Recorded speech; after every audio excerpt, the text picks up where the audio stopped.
आज की जो हमारी रेसिपी है बहुत ही आसान है। इन्हें आप पकोड़े कह सकते हैं, लेकिन ये थोड़े पकोड़े से डिफरेंट स्टाइल में बनाए जाएंगे।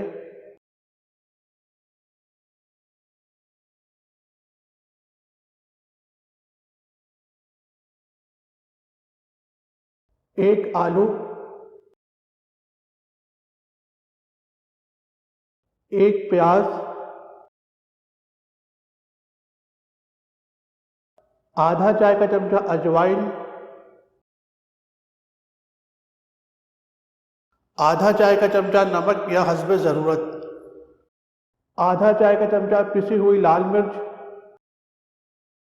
आधा चाय का चमचा कुटी हुई लाल मिर्च, आधा चाय का चमचा पिसी हुई दखनी मिर्च, आधा चाय का चमचा कुटा हुआ सूखा धनिया।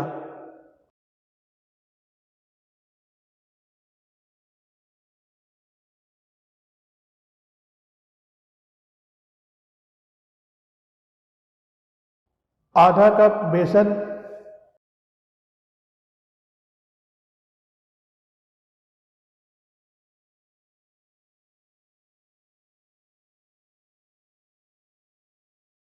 अब इसे तलेंगे यानी फ्राई करेंगे। याद रहे इसे हम फुल आंच पे फ्राई करेंगे। जब इसका कलर बदल जाए यानी गोल्डन ब्राउन हो जाए तो इसे निकाल लेंगे।